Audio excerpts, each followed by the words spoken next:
สถานีวิทยุกระจายเสียงแห่งประเทศไทยจังหวัดลำปาง FM 97 เมกะเฮิรตซ์ เสนอรายการปานาติปาตาเวรมณี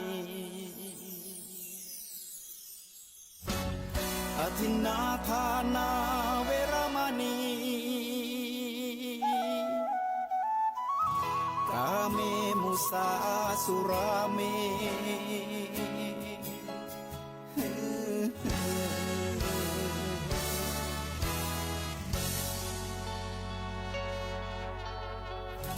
ศีลคือข้อห้ามธรรมคือข้อให้พุทธองค์ตรัสไว้ชี้ทางใจให้ภาคเพียรเบญจศีลเบญจธรรมท่องจำสมัยเราเป็นนักเรียนธรรมะ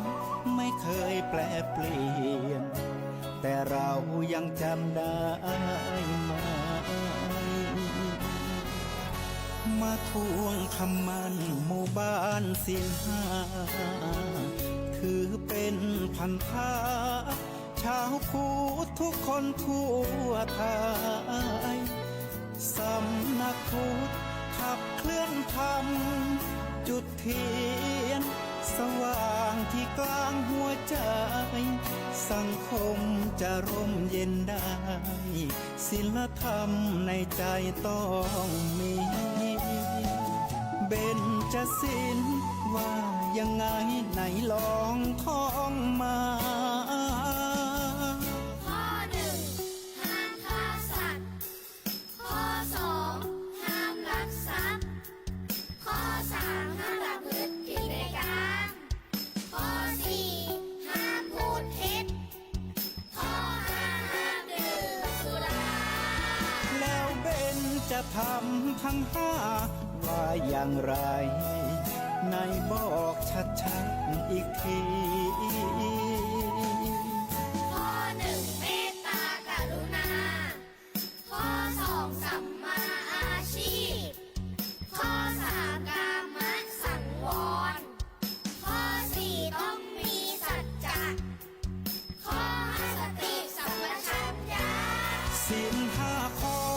ทำห้าข้อทำใจทำได้สักข้อหรือยังมีศีลสุขล้ำมีธรรมสุขใจวอนพี่น้องไทยช่วยกันใส่ใจจริงจังยุคสมัยสื่อออนไลน์ทั้งโทรโจมตีใจเราทุกทางมีศีลมีธรรมเคียงข้างชีวิตพบทางสุขใจ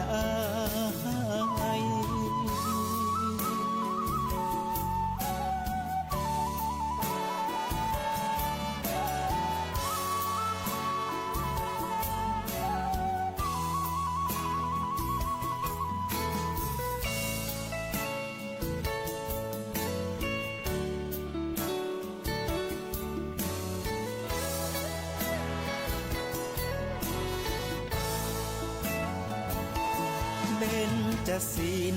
ว่ายังไงไหนลองท่องมาข้อหนึ่งห้ามฆ่าสัตว์ข้อสองห้ามลักทรัพย์ข้อสามห้ามประพฤติผิดในกามข้อสี่ห้ามพูดเท็จข้อห้าห้ามดื่มสุราแล้วเบญจะทำทั้งห้าว่าอย่างไรในบอกชัดๆอีกทีข้อหนึ่งเมตตากรุณาข้อสองสัมมาอาชีพข้อสามกามสังวรข้อสี่ต้องมีสัจจะข้อห้าสติสัมปชัญญะศีลห้าข้อทำห้าข้อทำใจทำได้สักข้อหรือยังมีศีลสุขล้ำมีธรรมสุขใจ วอนพี่น้องไทย ช่วยกันใส่ใจจริงจัง ยุคสมัยสื่อออนไลน์ ทั้งโทรโจมตีใจเราทุกทาง มีศีลมีธรรมเคียงข้าง ชีวิตพบทางสุขใจ ความนอบน้อมต่อองค์พระรัตนตรัย ขอถวายความเคารพมายังพระมหาเถระพระเถรานุเถระครูบาอาจารย์เจ้า จุตนเจ้าองค์ ขอเจริญพรมายังพุทธศาสนิกชนคนดีทุกผู้ทุกท่านที่กำลังรับชมรับฟังรายการธรรมยามเจ้า ตั้งคลื่นสถานีวิทยุกรมประชาสัมพันธ์ จังหวัดลำปางหรือสวท. และก็วันนี้มาฟังรายการธรรมยามเจ้าโดยอาตมาภาพพระครูสิริธรรมบัณฑิต อาจารย์ประจำวิทยาลัยสงฆ์นครลำปาง มหาวิทยาลัยมหาจุฬาลงกรณราชวิทยาลัย เจ้าวาดวัดมิ่งเมืองมูลตำบลพิชัยอำเภอเมืองจังหวัดลำปาง มาปมมาปะกันรายการธรรมยามเจ้าในทุกวันเสาร์เวลา5:00 จนถึง6:00 แต่ก่อนรายการธรรมยามเจ้านั้นโดยปกติก็ออกรายการทุกวันตั้งคลื่นสวทลำปางเนาะออกรายการทุกวันเวลา5:00 เป็นต้นไป ก็จะมีครูบาอาจารย์ที่เปิ่นได้หมุนเวียนกันออกเปลี่ยนกันออกรายการเพื่อให้เกิดประโยชน์แก่ท่านผู้ฟังได้ฟังธรรมะที่มีความหลากหลาย แล้วก็จะได้นำเอาไปประยุกต์ใช้ไปคิดพิจารณา แล้วก็ไปปฏิบัติตามเพื่อเกิดประโยชน์นั้นสูงสุดแก่ตัวเองแก่คนในครอบครัวแก่คนอยู่ในสังคมเดียวกันและก็แก่สังคมประเทศชาติต่อไปเราก็จะหันว่าเราท่านทั้งหลายนั้นอยู่ด้วยธรรมชาติอยู่รายล้อมด้วยธรรมชาติก็คือความเกิดขึ้นแห่งธรรมะแสดงว่าเราก็อยู่รายล้อมด้วยธรรมะที่มันเกิดขึ้นนั่นเองธรรมชาติหรือธรรมะก็มีหลายๆปัจจัยหลายอย่างทั้งสิ่งที่เป็นรูปธรรมและก็นามธรรมบางแต่ได้หันสิ่งที่เป็นรูปธรรมที่อยู่รอบกายเฮามันก็ทำให้เกิดธรรมะแบบนามธรรมแล้วก็คือธรรมะต่างๆบอกว่าจะเป็นกิเลสทั้งหลายทั้งเป็นฝ่ายกุศลและอกุศลก็เกิดขึ้นกับเฮาเมื่อเฮารู้อย่างนี้แล้วว่าธรรมะอยู่รอบตัวเฮาเพิ่นก็สอนให้เฮานั้นได้มีสติในการรู้เท่าทันรู้เท่าเอาไว้กันรู้ทันเอาไว้แก้ก็จะทำให้การดำเนินชีวิตของเฮานั้นเป็นไปด้วยมีสติคือความระลึกได้สัมปชัญญะความรู้ตัวทั่วพร้อมแล้วก็จะทำให้ชีวิตของเขานั้นมีคุณภาพมีคุณค่าเพราะการที่เฮานั้นได้เอาธรรมะขององค์สมเด็จพระสัมมาสัมพุทธเจ้ามาปรับประยุกต์ใช้ในชีวิตประจำวัน ทั้งนี้ก็ธรรมะนั้นก็มีหลากหลายนะมีความหลากหลายตามแต่ว่าท่านทั้งหลายจะเอามาประยุกต์จะใดในการดำเนินชีวิตหรือว่าในการแก้ปัญหาอุปสรรคที่มันมาคัดมาขวางแต่ละครั้งแต่ละประสบการณ์ก็ทำให้เฮานั้นสามารถผ่านพ้นไปได้นะแต่ถ้าขาดสติไร้สติแล้วก็เบื้องเตื้ออาจจะจับหลักบ่ได้จับทิศทางของการดำเนินชีวิตบ่ได้ก็ทำให้เสียศูนย์เบื้องเตื้อก็จะทำให้ตัดสินใจด้วยความประมาทเลินเล่อหรือการยึดถือปฏิบัติตามแนวเดิมที่ตัวเองได้หู้ได้หันถ้าเราได้หู้ได้หันได้ผ่านมีประสบการณ์หรือดูตัวอย่างสิ่งรอบกายถ้าเราไปจับเอาอกุศลอกุศลธรรมทำอันเป็นฝักใฝ่ในทางที่เสื่อมแล้วเราก็ไปยิบเอามาประยุกต์เอามาปฏิบัติแล้วก็เดินตามก็จะทำให้เรานั้นเดินหลงทางไปในทางที่เสื่อมก็เหมือนกับการเดินทางไปตั้งหน้าไปในทิศทางที่เรายังบ่เคยไปมันก็จำเป็นที่ต้องอาศัย GPS ในปัจจุบันอาศัย GPS สมัยก่อนนี่ก็ไปไหนบ่ถูกก็ฮึ่งพอแผนที่บัดเดี๋ยวนี้ก็มี GPS Google Map มันยังพ่องนะคือเราได้เสาะได้หาแล้วก็ไปตามท่านแต่ถ้ามันปาไปตังลักไปตังลักมันก็ดีทำให้ถึงง่ายถ้า GPS บ่อัปเดตไปเอาตังน้อยตังใหญ่ตังลัดบางเทื่อตังลัดนี่ก็บ่เจว่าตังสะดวกก็ปาให้หลงเสียเวลาก็ทำให้เสียเวลาไปเนาะวันนี้ก็ได้มาพบมาปะกันในวันเสาร์บางเตื้อก็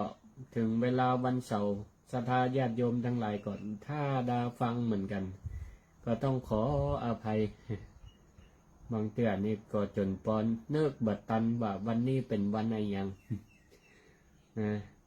จำผิดพ้องจำถูกพ้องวันนี้นี่จำบ่ผิดละวันนี้เป็นวันเสาร์เขาก็มาปะกันเมื่อมาปะกันแล้วเขาก็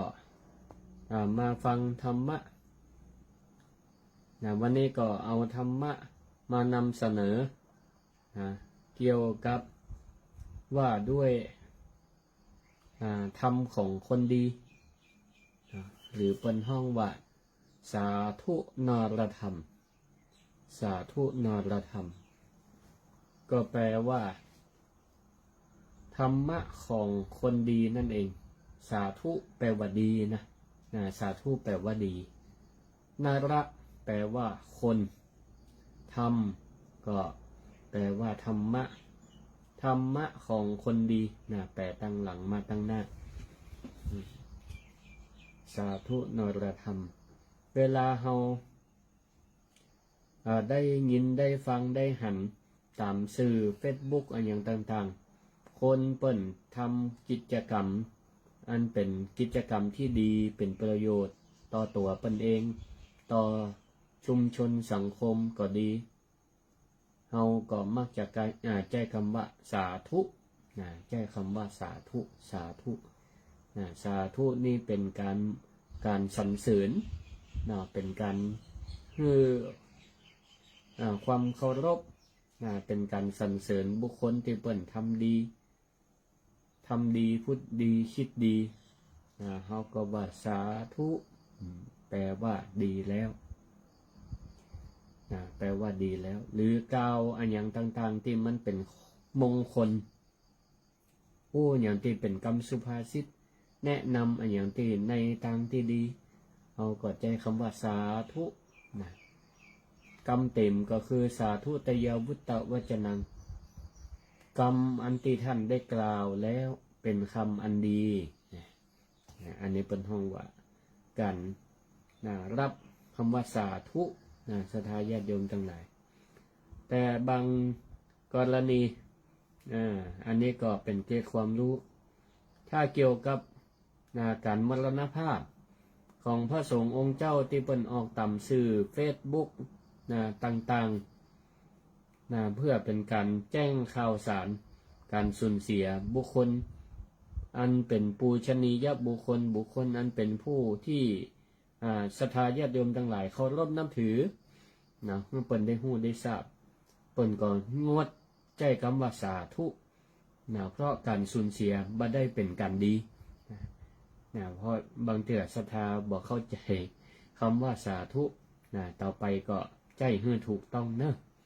สาธุนั่นแปลว่าดีแล้ววันนี้ก็จะอู้ถึงสาธุนรธรรมธรรมะของคนดีธรรมะของคนดีคนดีนี่ศรัทธาญาติโยมทั้งหลายก็อาจจะเคยได้ยินได้ฟังว่าคนดีนี่เป็นจะใดคนดีก็คือคนที่ดำเนินชีวิตด้วยกายวาจาใจไปในทางที่ถูกต้องไปในทางที่คนทั้งหลายยกย่องสรรเสริญไปตั้งใดถ้าทำแล้วแล้วคิดแล้ว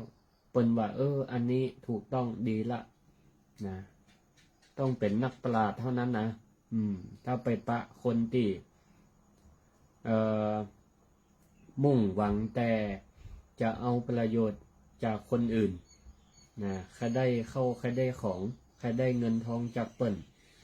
ไปเป้าเปิ้นจุเปิ้นว่าสิ่งที่เปิ้นทำสิ่งที่เปิ้นสิ่งที่เปิ้นคิด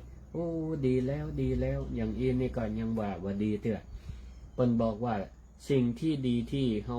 ทำเฮาเฮาคิดต้องเป็นสิ่งที่โบราณ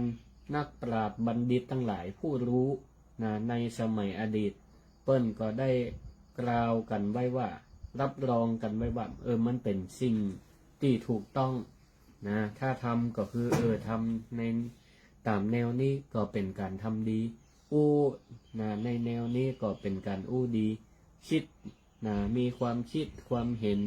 ตามแนวนี้ก็เป็นความคิดเห็นที่ดีอย่างนี้ถึงจะเรียกว่าคนรับรองว่าสิ่งที่เราทำคิดนี้ทำแล้วก็จะกลายเป็นคนดีแต่ถ้าคนใดมุ่งประสงค์หวังลาภสักการะหวังผลประโยชน์ให้ตัวเก่ามาจุมาเป้าวัดอันนี้ทำดีละอันนี้ดีละคิดดีละมันก็ยังบดีแต่เตื้อศรัทธาญาติโยมทั้งหลายคนดีนี่ก็เปรียบเหมือนสิ่งของเครื่องใจของท่านทั้งหลายที่มันมีคุณภาพมีคุณภาพแล้วก็ทุกคนยอมรับแล้วก็ใจยกตัวอย่างเช่นสิ่งของทั้งหลายของใจเหมือนกันศรัทธาญาติโยมทั้งหลายวัตถุประสงค์ก็เหมือนกันยกตัวอย่างเช่นโทรศัพท์มือถือนี่ก็ได้มันก็วัตถุประสงค์ใจโทรใจบัดเดี๋ยวนี้อินเทอร์เน็ตสื่อสารอะไรอย่างต่างๆเหมือนกันทุกประการแต่มันมีหลายยี่ห้อหลายรุ่นหลายแบบทีนี้ท่านทั้งหลายจะเลือกจะใดท่านก็เลือกที่มันคุณภาพดีที่สุดก็โดยหนึ่งพิจารณาจากยี่ห้ออันนี้มันดีโลกออกข่าวมันออกโฆษณาบ่อยดาราก็ใจไผก็ใจนี่เฮาก็จะหันว่าเฮาก็เลือกของที่มียี่ห้อ คนก็เหมือนกัน ถ้าคนดีเปิ้นก็ว่ามันก็ต้องพอคุณธรรมข้อรักสำคัญที่เฮาไปฟังเทศน์ฟังธรรมมันเปิ้นว่าใครฮู้ว่าใครเป็นคนดีพอได้ที่ว่าเปิ้นมีความกตัญญูกตเวทีก็อันนี้เป็นเบื้องต้นนะทีนี้ก่อนแนวทางจะนำไปสู่ความเป็นคนดีนั่นเปิ้นก็มีหลักมีแนวทางอยู่พระพุทธองค์ก็ได้ตรัสเอาไว้แนะนำบอกไว้ว่าสาธุนรธรรมธรรมอันเป็นธรรมสำหรับคนดีมี4ประการ4แนวทางด้วยกันประการที่1ก็คือบาลีเป็นว่ายาตานุยายียาตานุยายีแปลว่าเดินตามทางที่ท่านเดินมาแล้ว2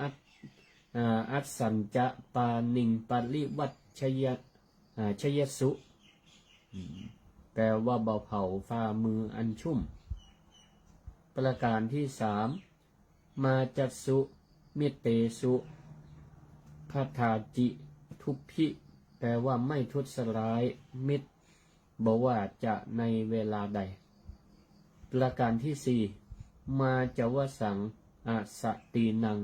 นิคัจเฉบตกไปอยู่ใต้อำนาจของคนไร้สตินี่อันนี้คือเส้นทางไปสู่คนดีเป็นห้องว่าสาธุนรธรรมสาธุนรธรรมประการที่1ก็จะได้อธิบายเป็นข้อไปเพื่อท่านทั้งหลายได้ฟังแล้วก็นำไปพิจารณาถ้าหันว่ามันดีก็เอาไปปฏิบัติตามข้อที่1ยาตานุยายี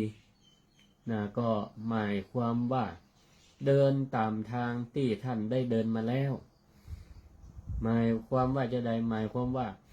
อันนี้เป็นธรรมของอนุชนคนรุ่นหลังเป็นว่าคนรุ่นหลังเนี่ยเวลา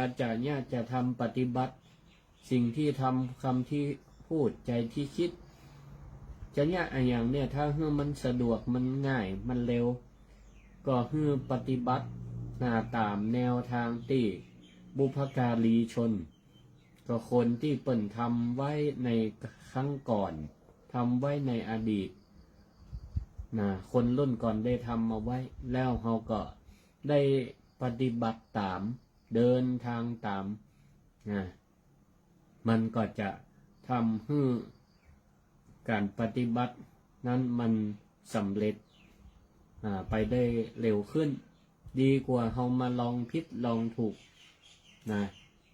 มาลองผิดลองถูกด้วยตัวเองมันก็จะทำให้เส้นทางการดำเนินชีวิตของเรามันมีปัญหาอุปสรรคเหมือนกับเรามานับหนึ่งใหม่ศรัทธาญาติโยมทั้งหลายถึงวันนี้เราบอกปฏิเสธได้ว่าการดำเนินชีวิตของคนเราเนี่ยเราก็ทำเพราะเกิดการปฏิบัติตามหรือการเรียนแบบชีวิตทุกคนเนี่ยเจตศรัทธาญาติโยมทั้งหลายแต่ละวันเนี่ยเพราะเราปฏิบัติตามเราเรียนแบบจากคนรุ่นก่อนเราเรียนแบบจากคนรุ่นก่อนแต่ดีตรงที่ว่าเมื่อการเวลามันจะผ่านไปแค่ไหนแบบฉบับต้นแบบมันก็เราก็ได้แนวมาปฏิบัติแล้วที่นี่การเวลามันผ่านไปบริบทมันเปลี่ยนไปเราก็เอาประยุกต์เอาประยุกต์ปรับเพื่อมันเข้ากับสถานการณ์แต่หลักมันก็ยังเหมือนเดิมอยู่หลักมันยังเหมือนเดิมอยู่เหมือนธรรมะของพระพุทธองค์ก็เหมือนกันธรรมะของพระพุทธองค์ได้ตรัสเอาไว้แล้วก็มีก่อนที่พระพุทธองค์จะทรงนำมาเผยแผ่ให้เราท่านทั้งหลายเพราะธรรมะบ่ใช่เป็นเครื่องบ่ใช่เป็นสิ่งที่พระองค์ทรงคิดขึ้นมาใหม่ประดิษฐ์ขึ้นมาใหม่แต่เป็นธรรมะ ที่มีอยู่เดิมมีอยู่เดิมก่อนที่พระองค์จะมาเป็นพระพุทธเจ้าและพระพุทธเจ้าทุกๆพระองค์ก็เปิ้นก็ใจวิธีนี้ก็คือเอามาเอาของเดิมมาแล้วพระองค์ก็ใจวิธีการที่ให้มันเข้าใจง่ายๆมาประยุกต์ปรับเอาแล้วก็แนะนำเอาบางเตื้อก็โยกตัวอย่างบุคคลที่เกิดขึ้นในสมัยนั้นๆก็เอามาเป็นตัวอย่างประกอบใจวิธีนี้แหละมาทุกยุคทุกสมัยพุทธสาวกของพระพุทธองค์ก็ใจวิธีแนวของพระพุทธเจ้าก็คือเดินตามทางเดินตามทางบุคคลผู้ทำไว้ก่อนและก็ทำไว้ดีแล้วพระพุทธเจ้าพระองค์ทรงก็ได้ค้นพบธรรมะและก็เอามาเผยแผ่แล้วเราท่านทั้งหลายก็เอามาศึกษาและก็ปฏิบัติตามอย่างนี้มันก็จะทำให้การปฏิบัตินั้นมันง่ายขึ้นใครก็ตามที่มีประสบการณ์มาก่อนแล้วเปิ่นก็ทำลองผิดลองถูกมาแล้วจนสำเร็จก็เอามาบอกต่อมาแนะนำหมู่เฮาท่านทั้งหลายหรือหมู่เฮาอยากฮู้อยากฮู้อยากหันอย่างอยากค้นคว้าอยากทำสิ่งใดอยากจะประกอบอาชีพอย่างสักอย่างเอาก็บัดเดี๋ยวนี้อย่างก็ไปศึกษาเอาจากบุคคลที่เปิ่นได้ ทำไว้ก่อนแล้วก็ประสบความสำเร็จด้วยถามว่าเขาศึกษาบุคคลที่ประสบความสำเร็จอย่างเดียวก็บ่ใช่ก็อาจจะต้องศึกษาบุคคลที่เปิ่นทำแล้วมันล้มเหลวเขาก็เอาเป็นครูเพื่อที่จะบ่ให้เกิดความผิดพลาดเหมือนเปิ่นส่วนบุคคลที่เปิ่นทำสำเร็จเขาก็เอาเป็นเนติแบบอย่างปฏิบัติตามจะประกอบอาชีพมันอย่างสักอย่างบางเตื้อเขาก็นึกมาออกว่าจะทำมันอย่างหรือสนใจ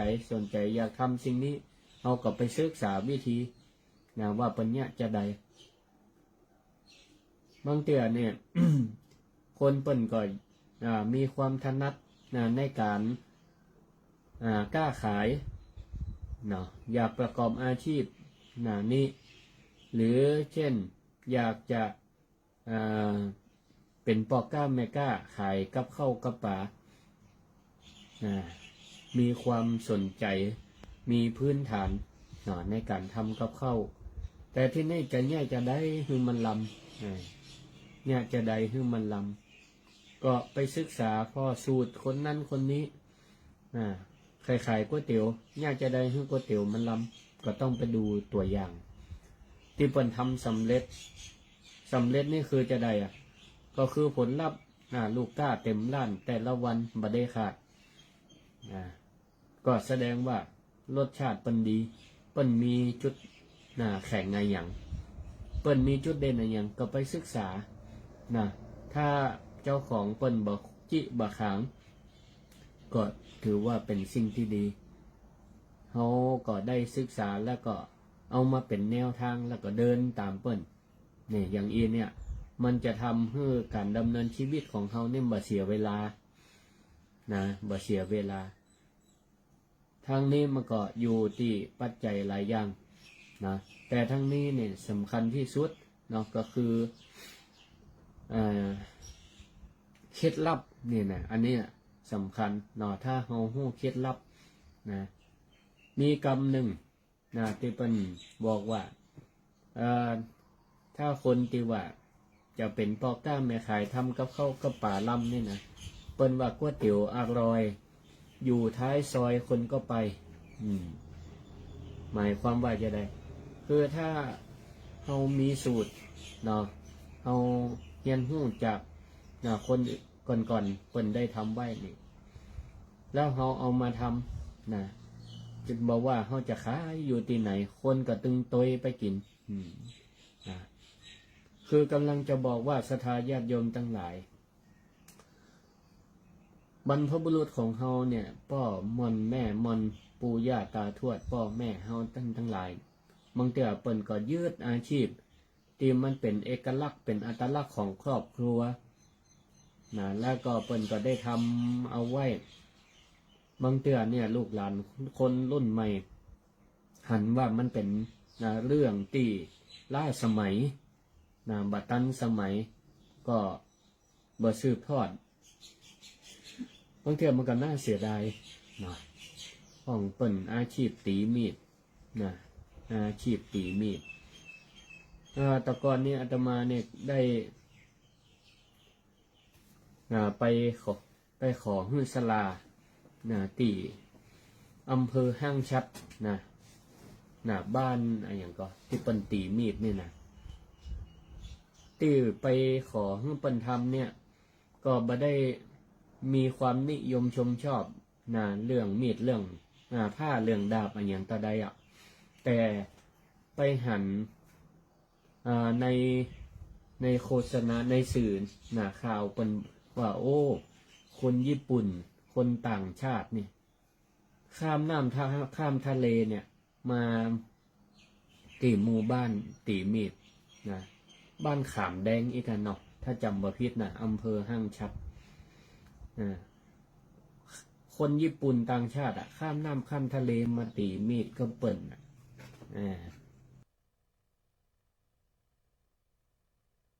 ต้องมีดี และอ่านต่อไปหมู่ที่เปิ่นสัมภาษณ์ว่าจะได้ถึงบ้านเปิ่นเมืองเปิ่นบ่มีก็ตีมีดก็มี แต่เอกลักษณ์ของตีนี่เนี่ยป้อสลาทันขออนุญาตชื่อบ่เสียหายเพราะว่าเป็นการส่งเสริมส่งเสริมอาชีพของเปิ้นบ่ฮู้ว่าเปิ้นยังสุขภาพแข็งแรงดีอยู่ก็เปิ้นก็อัตลักษณ์ของเปิ้นเนี่ยดาบของเปิ้นเนี่ยบ่เหมือนที่อื่นเปิ้นว่าดาบของเปิ้นที่ตีทุกชิ้นแล้วเนี่ยเปิ้นฮ้องว่าดาบงำหงายดาบงำหงายหมายความว่าจะได้ตีมีดตีดาบทุกด้ามเนี่ยเอาสันดาบนี่นะศรัทธาญาติโยมเอามาตั้งบนฝ่ามือของเฮาเนี่ยหรือมาตั้งบนนิ้วเอาตั้งนิ้วจี้สองข้างซ้ายขวาแล้วเอาสันดาบมาตั้งเนี่ยปรากฏว่าดาบนี่บ่ไหวไปทางใดเลยบ่ไหวซ้ายบ่ไหวขวาบ่ล่มศรัทธาลองพอก็ได้นะหลังจากบรรยายฟังบรรยายไปแล้วหรือว่ากำลังฟังอยู่นี่นะกำลังเนี่ยกับเข้ากับป่าลองเอาสันมีดมาตั้งบนฝ่ามือกะมันล่มแต่ป้อสลาเนี่ยเปิ้นสามารถตีมีดตีดาบเนี่ยบ่ล่มบ่ล่มซ้ายบ่ล่มขวา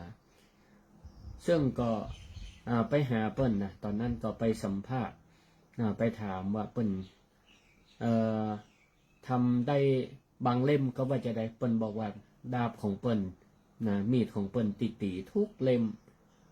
จะตั้งได้หมดเลยแล้วก็สันมีดศรัทธาญาติโยมทั้งหลายมันบ่จะหนาแล้วเนาะสัก2-3 มิล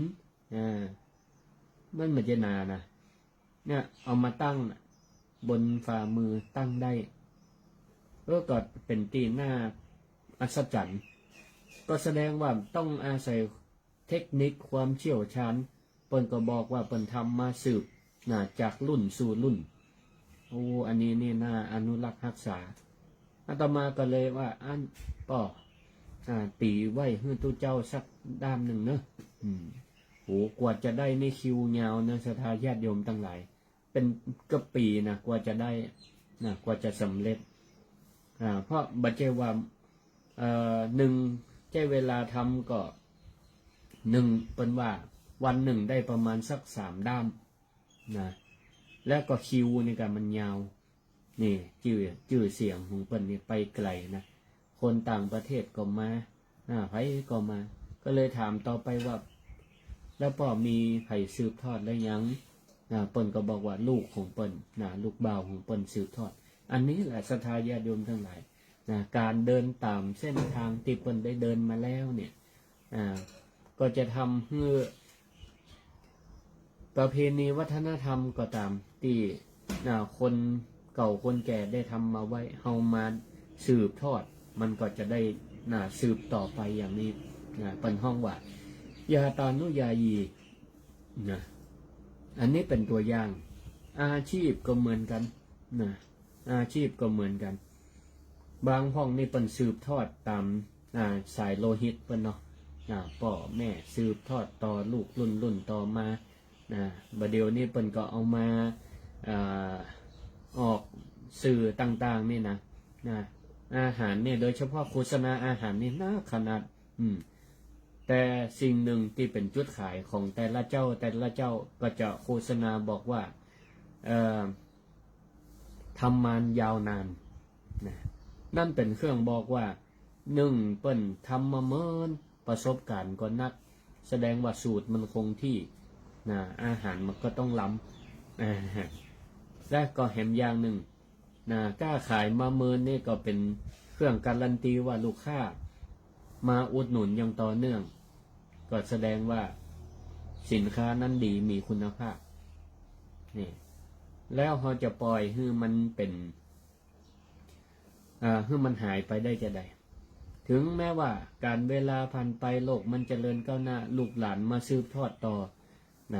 ก็ขออย่าให้ได้ทิ้งมรดกวัฒนธรรมอันดีงามของปู่ย่าตาทวดได้สืบได้ทอดเอาไว้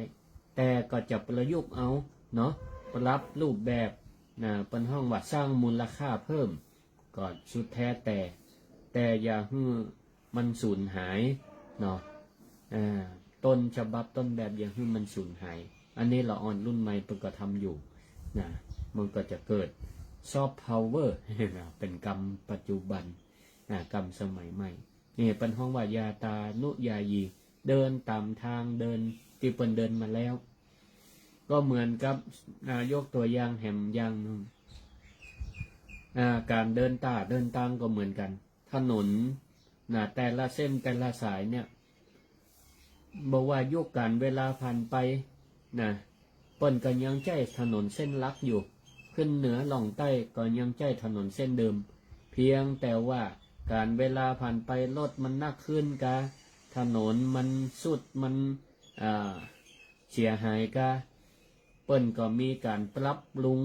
เนาะมีการซ่อมบำรุงมีการขยายเพื่อการสัญจรมันสะดวกมันง่ายขึ้นปลอดภัยขึ้นนี่แม้แต่ครูบาเจ้าศรีวิจัยนักบุญแห่งล้านนาไทยของเขาเมื่อครั้งที่เปิ้นอยู่เชียงใหม่ก็ป้าศรัทธาญาติโยมทั้งหลายเพียวถนนหนทางขึ้นดอยสุเทพจากตะกอนเป็นทางเดินทางเดินเท้าคนจะไปไหว้สักการะไปปูชาพระธาตุดอยสุเทพก็เตียวไปทางใดก็ถนนสายนั่นแหละแล้วท่านครูบาศรีวิจัยมายุคหนึ่งเปิ้นก็หันว่าสมัยนั้นรถมันก็มีละก็ไปเพียวถนนหนทางเพื่อขยายถนนเพื่อมันรถมันสามารถวิ่งขึ้นได้เพื่อมันทำถนนเพื่อมันเตียนมันเรียบมันโล่งอย่างนี้เป็นต้นนี่ครูบาอาจารย์พระมหาเถระก็ได้ทำเป็นแนวทางเอาไว้คนรุ่นใหม่ๆก็พยายามที่จะไปเดินตามรอยแล้วก็ปรับปรุงขึ้นมันดีขึ้นเรื่อยๆอย่างนี้นี่อันนี้เป็นสาธุนรธรรมข้อที่หนึ่งส่วนข้อที่สองตีบอกว่าบ่เผาฝ่ามืออันชุ่มบ่เผาฝ่ามืออันชุ่มหมายความว่าฝ่ามือของคนที่มีพระคุณที่เปียกชุ่มไปด้วยข้าวด้วยน้ำที่จุบเลี้ยงเฮามาที่จุบเลี้ยงเฮามาเพื่อเป็นคนดีเฮาก็บ่ไปเผาบ่ไปเผามืออันชุ่มบ่ไปทรยศคิดคดกับเปิ้นกับผู้มีพระคุณคือเห็นในหนึ่งก็คือคนดีมีความกตัญญูรู้คุณแล้วก็ตอบแทนบุญคุณของเปิ้นนั่นแหละ ตามที่ได้อู้แต่ต้นว่ามิตังสาธุรูปนังกตัญญูกตเวทีนะว่าความกตัญญูกตเวทีเป็นเครื่องหมายของคนดีเนาะเขาก็มาหักหลังอู้ง่ายๆมาหักหลังเขาได้ความรู้วิชาได้สติได้ปัญญาได้แนวทางในการดำเนินชีวิตเพราะคำแนะนำเช่นพ่อแม่ครูบาอาจารย์เนาะเปิ้นก็แนะนำในสิ่งที่ดีเพื่อเฮานั้นได้ดำเนินชีวิตในทางที่ถูกที่ต้องสนับสนุนให้เฮาได้ห่ำเฮียนเขียนอ่านสนับสนุนให้มีการศึกษาสนับสนุนให้มีหน้าที่การงานดีแนะนำดีแม้แต่เพื่อนร่วมงานก็เช่นกันเนี่ยเฮาก็บ่เผามืออันชุ่มของเปิ้นเปิ้นแนะนำด้วยความปรารถนาดีเฮาก็รักษาน้ำใจไมตรีอันดีงามมาไว้บ่ไปตัดก้มสินเปียงบ่ไปทำลายร่างกันบางพ่องนี้ก็เฮาก็หันตัวอย่างกันเนาะพ่องก็ย่ำไล่ย่ำหลังย่ำหัวคนอื่นขึ้นไปถึงที่สูงเสร็จแล้วก็มาหันบุญหันคุณไปบ่พอก็คิดทำลายร่างกว่าเปิ้นจะขึ้นมาเสมอตีเสมอหรือว่ามาลู่ตำแหน่งมาลู่อำนาจหน้าที่ในอันนี้นี่ก็เป็นสิ่งที่บ่เหมาะสมบ่ควรทำอย่างยิ่งบ่ควรทำอย่างยิ่งเนี่ยเป็นห้องว่าไม่เผาฝ่ามืออันชุ่มบ่เผาฝ่ามืออันชุ่มก็เปรียบเหมือนมือของเขาในศรัทธาญาติโยมทั้งหลายมือที่มันเปียกมันจุ่มนี่ก็เป็นมือที่สะอาดมือเย็นเนาะเอาก็บ่เอาความร้อนไปลนไปเผามันก็จะทำให้ระหว่างมือจุ่มมือเย็นกับมือร้อนเขาอยากได้อันใดเป็นการเปรียบเทียบง่ายๆอย่างนี้เป็นต้นส่วนสาธุนรธรรมข้อที่3ธรรมะของคนดีข้อที่3ก็คือเฮาบ่ไปประทุษร้ายมิตรบ่ว่าจะในเวลาใดอันนี้ก็สำคัญไปต่างใดเนี่ยถ้าบ่มีเปื่อนบ่มีบริวารบ่มีหมู่มีจุมนี่ก็ยิดเนอะเพราะฉะนั้นเนี่ยเฮาก็ไปต่างใดก็ต้องสร้างมิตรดีกว่าสร้างศัตรูคำว่ามิตรก็หมายถึงผู้ทำคุณประโยชน์แก่เฮาทั้งนี้เนี่ยเฮาจะไปหวังรอเปิ่นทำประโยชน์แก่เฮาก่อนใครได้มิตรเฮาก็ต้องสร้างมิตรจะสร้างมิตรก็ต้องทำคุณประโยชน์แก่คนอื่นก่อนมีน้ำใจไมตรีไปต่างใดก็เอาคว้าของติดไม้ติดมือไปตัวเป็นของฝากเป็นอะไรอย่างไปทางนี้ก็เพื่อเป็นการสร้างมิตรสร้างมิตรคือเฮาทำคุณประโยชน์แก่เปิ้นก่อนจะไปหวังรอเปิ้นทำแก่เฮาก่อนผู้ไหว้ย่อมได้รับการไหว้ตอบเหมือนกับเฮาไปที่ไหนเนี่ยโอ้ไปรอเปิ้นยกมือไหว้เฮาก่อนนี่ก็ยากเพราะฉะนั้นเฮาก็แสดงออกก่อนทำดีตอบเปิ้นก่อนเปิ้นก็จะทำดีตอบเฮาอย่างนี้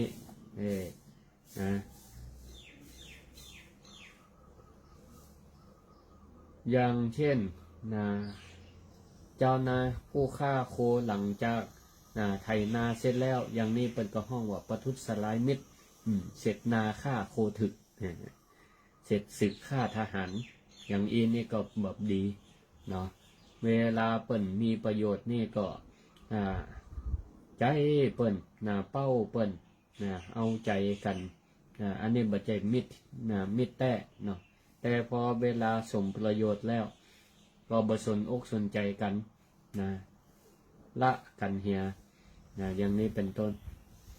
เมื่อคนติดทำลายมิตรคำว่ามิตรในที่นี้บ่ใจเฉพาะคนมนุษย์ตัวกันจะหมายถึงทรัพย์ก็ได้จะหมายถึงสภาพแวดล้อมธรรมชาติก็ได้มนุษย์ ที่ถูกธรรมชาติลงโทษคือดินน้ำลมไฟมันเกิดความวิปริตบางเตี่ยพายุก่อนพายุแห้งแห้งก็แห้งแล้งเกินน้ำมาก็น้ำท่วมนักเกินอย่างนี้ก็เพราะว่าเฮาเนี้ยไปทำไร่ธรรมชาติก่อนธรรมชาติก็เลยทำไร่เฮาของอย่างนี้นี่เพราะฉะนั้นก็เข้ากับสาธุนรธรรมข้อนี้ก็คือบทประทุษร้ายมิตรในเวลาใดก็ตามมิตรในที่นี้ก็คือสิ่งแวดล้อมทั้งหมดธรรมชาติโดยเฮาบ่ไปทำไร่เนาะก็เหมือนกับหน้าห้อนพันมาเนี่ยเฮาก็พันพ้นวิกฤตหมอกควันกาฝุ่น PM กันเนี่ยมันก็ล้วนแต่เป็นเกิดจากธรรมชาติที่มันลงโทษเพราะเฮาไปทำไร่ธรรมชาติก่อนอย่างนี้เพราะฉะนั้นเฮาก็หันแก่ส่วนรวมเฮาก็บ่ทำไร่ธรรมชาติมีปอก้าอยู่กลุ่มหนึ่งเดินตังไปกล้าขายตังบ้านตังเมืองด้วยกันในระหว่างตังก็ได้ถึงหมู่บ้านดินแดนทุรกันดารโอ้ลำบากแม้แต่อาหารหมดไปแต่ที่นี่ปรากฏว่าเขาก็โชคดีนะไปปะก็ไม่ใหญ่อยู่ต้นหนึ่งที่นี่ก็มีผลไม้บนต้นไม้ก็เก็บมากินประทังชีวิตใครอยากกินน้ำก็ตัดกิ่งไม้กิ่งหนึ่งปรากฏว่าน้ำที่อยู่ในกิ่งนั่นก็ไหลออกมาก็ทำให้เขาได้กินได้ดื่มประทังชีวิตรอดตายได้ทีนี้ก็ได้อาศัยต้นไม้นี่อยู่ประทังชีวิตไปเอาละความคิดกิเลสก็เกิดขึ้นกิเลสตัณหาความโลภความอยากเกิดขึ้นละเลยปรึกษาว่าโอ้ก็ไม่นี่วิเศษแต่วิเศษว่าเมื่อโมเฮาเด็ดผลไม้มาได้ก็บ่เสี่ยงแล้วก็ตัดกิ่งไม้กิ่งใดก็มีน้ำให้กินอันนี้ขนาดกิ่งเดียวนะถ้าเขาก้นถึงต้นนี่น้ำมันจะออกมาขนาดไหนนี่กึดกันใหญ่ว่าแล้วก็มีหัวหน้าปก้าก็ห้ามไว้ว่าโอ้จะไปเงี้ยก็ไม่นี่มีประโยชน์ต่อเฮาจะไปก้นเป็นยังไงก็คนหมู่มากก็บ่ฟังก็บ่เชื่อฟังก็เลยปากันก้นเก้าไม้ถึงเก้าใหญ่เลยพอเก้าไม้ล่มลงก็มีพญานาคตีหักษาเก้าไม้อยู่ปื้นนั่นก็เลยออกมาปากันมักพญานาคออกมาฆ่าปอก้าหมู่นั่นตายหมดเหลือไว้แต่หัวหน้าปอก้าคนเดียวนี่ก็เข้ากับภาษิติพระพุทธเจ้าเคยได้ตรัสไว้ว่าบุคคลนั่งอยู่ใต้ร่มไม้ใดบ่ควรจะไปหักกิ่งก้านสาขาของต้นไม้นั่นผู้ทำเช่นนั้นชื่อว่าประทุษร้ายมิตรเป็นคนเลวแท้อยู่ปื้นเก้าไม้ใดโอ้เก้าไม้นี่คือลมเงาดีเนาะไปโกนเป็นเหียก็เนี่ยคือเสียโอกาสแทนที่จะได้อาศัยลมไม้ต่อไปอย่างนี้ศรัทธาญาติโยมทั้งหลายต่อไปสาธุนรธรรมข้อที่สี่ธรรมะของคนดีข้อที่สี่แปลเป็นความไทยว่าบัตกอยู่ใต้อำนาจของคนไร้สติบัตกอยู่อำนาจของคนไร้สติคนไร้สติคือจะใดคนไร้สติก็คือคนบ่ฮู้จักแยกแยะกุศลกะอันนี้เป็นตังดีอันนี้เป็นตังบดีกะเพราะเหตุแห่งกิเลสความโลภความโกรธความหลงมาครอบงำแทนตัณหาความอยากมาครอบงำแทนทำลายสติเหี่ยวตึงหมด บ่ฮู้ผิดฮู้ชอบนะพอมาเป่าหูมาแนะนำนะเฮาก็ฟังยังบ่รอบคอบก็ค่อยตาม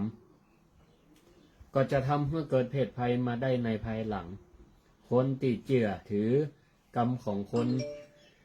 นเหล่านี้คนที่บ่มีสติคนที่มีแต่ความโลภความโกรธความหลงความอยากอยากมีอยากได้อยากเป็นเอามาจี้นำเฮาแล้วเนี่ยก็จะกลายเป็นว่าเฮาก็พลอยหลงผิดไปโดยเปิ้นเพราะไปบูชาไปปู่จาเจือถือเดี๋ยวนี้ก็มีข่าวนักข่าวหลายศรัทธาก็ใจปัญญาพิจารณาเอาเนอะบางเที่ยก็มาอาศัยความที่เฮาเนี่ยมีพื้นฐานจิตคือเฮามีธรรมะเฮามีหลักพระพุทธศาสนาในการประยุกต์ในการดำเนินชีวิตมีความศรัทธาในพระพุทธเจ้ากาเป็นต้นเขาตั้งหลายเรานี่แหละก็เอามาเป็นเครื่องมือเนาะในการสมอ้างว่าเป็นผู้มีฤทธิ์เป็นผู้มีฤทธิ์เป็นผู้มีปาฏิหาริย์อย่างนี้เป็นต้นโดยเอาความที่เฮาเนี่ยมีความศรัทธาอยู่แล้วเนี่ยเอามาเป็นเครื่องมือก็ใจพิจารณาดีๆเนาะจะไปนับได้นับเจือนะเปิ้น อู้จาอันยังเฮาก่อนฟังหูไว้หูก่อนใจปัญญาพิจารณาให้ดีให้ทีท่วนถ้ามันเป็นประโยชน์ต่อคนเฮาท่านทั้งหลายชุมชนสังคมก็ทำไปเถอะถ้าคนทั้งหลายเห็นว่ามันเป็นสิ่งที่ควรทำเป็นสิ่งที่ควรทำก็ยังยกตัวอย่างปริพาชกคนหนึ่งปริพาชกเนี่ยก็คือคนบวชนอกศาสนาพุทธสำคัญตัวเก่าว่าเป็นคนดีมีวิเศษไปต่างใดก็มีคนน้อมกราบไหว้ที่นี่ก็ไปปาแปะตัวหนึ่งแปะนี่ศรัทธาญาติโยมเวลามันจะสู้กับศัตรูเนี่ยมันจะอันนี้หรอมันก็จะย่อตัวลงเนาะแปะนี่นะจะย่อตัวลงก้มหัวลงที่จริงแล้วเนี่ยสัญชาตญาณของมันก็คือเมื่อย่อตัวก้มหัวลงแล้วมันก็คือมันแนถึงเป้าหมายละจะเข้าไปจนเป็นมันแปะนี่มันมีเขาเนาะที่นี่ก็พระปริพาชกเนี่ยด้วยความคิดพิษหันพิษคิดว่าแปะตัวนี้เนี่ยขนาดมันเป็นซัดนะเฮาไปตั้งใดคนตั้งหลายก็กราบไหว้นับถือแม้แต่แปะแต่ซัดนี่มันก้มหัวย่อตัวก้มหัวลงมันจะทำความเคารพนี่ ทีนี้ก็คิดพิษมันก็เลยย่อตัวไปหาแปะกะทีนี้แปะก็เลยปุ่งจนปุ่งจนกับปริพาชกนี่ก็เลยโดนแปะเนี่ยเอาเข่าปุ่งจนหน้าอกปักคิดล่มตายในที่สุดเนี่ยก็เพราะว่าเป็นผู้ตีโมโหเรื่อง โมโหเรื่องในธรรมะ4 ข้อวันนี้ก็เอามานำเสนอเป็นธรรมะของนรชนคนดีก็มีอยู่4 ข้อสรุปง่ายๆว่า 1. เดินตามรอยคนดีที่อยู่หน้า 2. มือเคยเลี้ยงเรามาจงอย่าเผา 3. อย่าทำร้ายพวกพ้องมิตรของเรา 4. อีกคนเขาไร้สติอย่าลิตามวันนี้ก็อู้ถึงนรชนธรรมะของคนดีก็มีเวลาเห็นสักนิดหน่อยก็มีไผจะร่วมคิดเห็นแสดงความคิดเห็นเกี่ยวกับธรรมะในวันนี้ก็เชิญโทรเข้ามาได้064 949 5999รายการธรรมะยามเจ้าตั้งขึ้นสถานีวิทยุกรมประชาสัมพันธ์ลำปางเนาะ กรมประชาสัมพันธ์แห่งประเทศไทยจังหวัดลำปางเจริญปอน จ้า แม่แม่จำเลียงอ่ะ ได้ จำได้ มันเสาแล้วไปไหน เสาร์แล้วนี่จำวันพิษไปหน้อยหนึง ก็เลยบ่ได้ออกสักกรรมวันนี้บ่ลืมละติดตามอยู่เนาะสาธุ จนหมดสิ้นชีวิต จนหมดสิ้นชีวิตละโอ้เอฟ ตลอด ซีแต่แล้วนี่เนาะอนุโมทนาขอบคุณ จ้า ขอบคุณดีละฟังธรรมะทุกวันชีวิตมีความสุขเนาะเจริญก้าวหน้าเนอะสุขภาพแข็งแรง ไปใจ สาธุจ้าอนุโมทนาผมก็ถ้าฟังนะบาดติดแล้วเป็นอันเสาแล้วไปตั้งได้นะขอสุมาอภัยก็เตือนพ่องก็ดีเนอะกับอนุโมทนาขอบคุณสถาพ่องก็ฮู้ว่าวันเสาร์วันนี้จะออกรายการตะวาเปิ่นก็ข้อความมาเตือนโอ้ไปลืมเนอะวันพุธวันเสาร์นะธรรมะยามเจ้าเนอะสถา FC รอฟังอยู่อนุโมทนา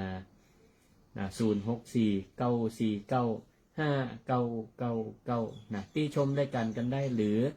เสาร์หน้าอยากฟังเรื่องอะไรอย่างก็โทรมาบอกได้เนอะจะได้ไปค้นคว้าแล้วก็มานำเสนอเจริญปอน ไปสายเจ้าว่าจ๋า แม่ทาบ้านฟ่อนเนาะสาธุตื่นแต่เจ้าขอบคุณนักขอบคุณ ใจนึกอาจารย์ว่าสิ่งอกอิ่มใจนึงอกอิ่มใจว่าจ๋า สาธุขอบคุณ ฟังมาทุกรายการเลยได้ว่าจ๋า อนุโมทนาดีมากเจริญปอนเนอะอยู่ดีมีสุข แต่ว่าแม่ก็ไปว่าเจ้า อนุโมทนาแต่ว่าทำวัดสวดมนต์เนาะวันพระ เจ้า อนุโมทนา ทุกวันตอนพระเจ้า สาธุอนุโมทนาเนอะเจริญปอน เจ้า ป้องก็วันพระวันศีลก็ไปทำหน้าที่ของความเป็นชาวพุทธอันนี้เป็นห้องวายาตานุยายีเดินตามรอยเท้าของคนดีที่เป็นอยู่ตั้งหน้าเปิ่นเกยปลาพ่อแม่ปู่ย่าตาทวดเกยปลาเข้าวัดเข้าวาวันพระวันศีลพระสงฆ์องค์เจ้าอาวาสเปิ่นก็ปานำทำวัดสวดมนต์เฮาก็ไปสนับสนุนไปช่วยกันสวดลำพังพระสงฆ์องค์เจ้าเปิ่นสวดทำวัดสวดมนต์ทุกวันแล้วก็ทำอยู่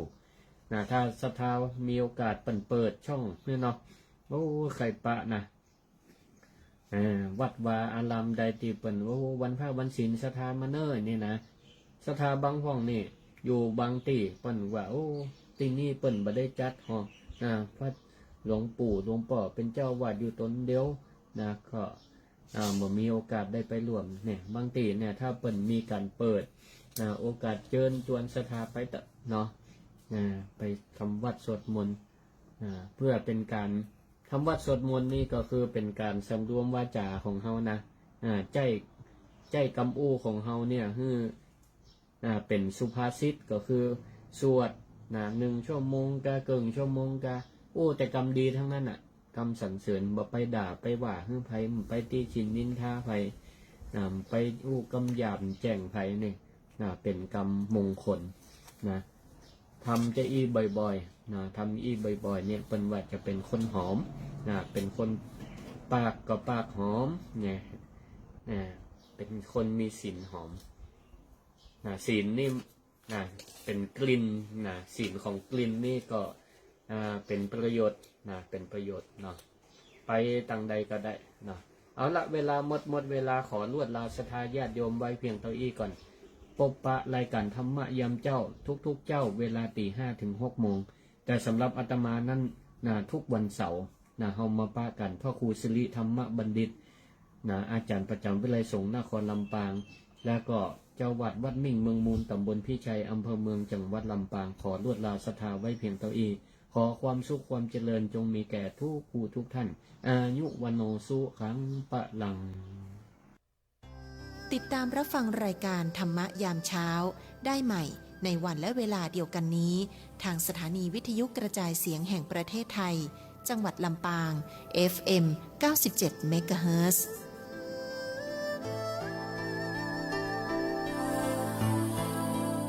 เกาะติดทุกสถานการณ์